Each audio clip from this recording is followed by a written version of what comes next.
Hey guys, this is Tupe and you're still watching Tribe. Gusto mo bang pumunta sa Boracay pero di alam kung anong gagawin doon?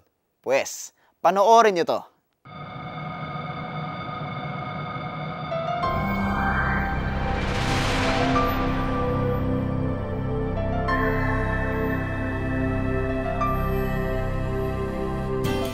Welcome to Tribe's Jolog's Guide to Boracay. Mula sa airport, best bet na ang pump boat ride papunta sa Boracay galing sa Katiklan.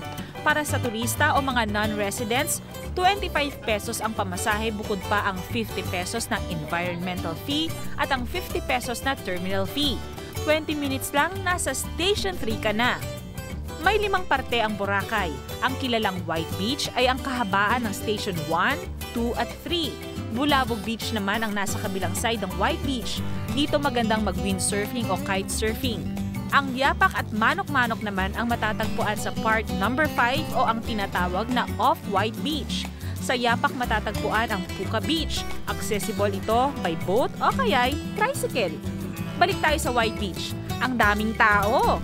May gumagawa ng sandcastle, nag-sunbathing, lumalangoy, skimboarding, kumakain at nagko-computer sa beach. At talagang dito masarap tumambay sa Bora, sabi nga ng ilang mga turista. Station 1. Here, I think. I've spent about 90% of the time here. Here, there, here. Kita nyo na? White Beach talaga ang gusto ng karamihan. Punta naman tayo sa gilid ng White Beach, doon sa may sidewalk. Aba, ang dami ring makikita dito. May hand-painted t-shirts, accessories at kung ano-ano pang nilalakong beach must-haves gaya ng shades. Pero kung murang pampasalubong ang hanap nyo, tara, punta tayo sa Datalipapa. Sa halagang 100 pesos, pwede nang makabili ng 5 keychains o kaya'y cellphone accessories. Sa t-shirt naman ay kaya pa ring tumawad basta pumayag ang manang tindera. Kung customized tsinelas ang nais nyong iuwi, meron din dito sa Talipapa. Basta tama lang ang sukat at swak sa inyo ang disenyo ay pwedeng-pwede ng pampasalubong. Dry danggit ba o fresh taniging tumatalon-talon pa ang gusto nyong baon?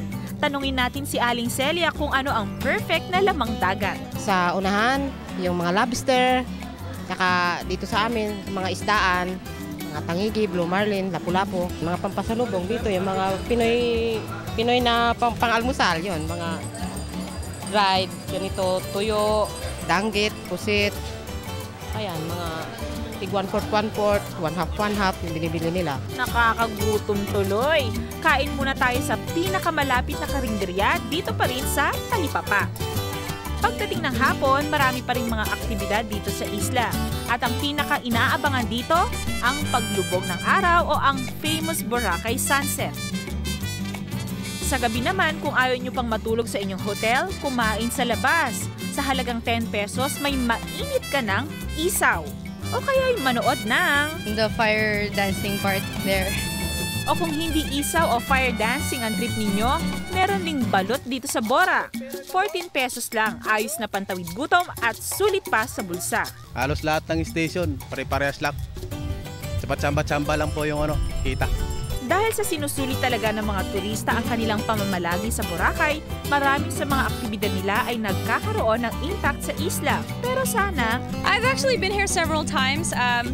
Lungkot lang kasi parang it's so commercialized na now. You know, I didn't recognize it when I got back here yesterday. So, parang sana they can take care of it so that it lasts a bit longer. From sunup to sundown, sana na-enjoy nyo ang Tribe's Jolog's Guide to Boracay. At sa susunod ninyong beach hopping adventure, you know what to do. Don't forget the sunscreen too!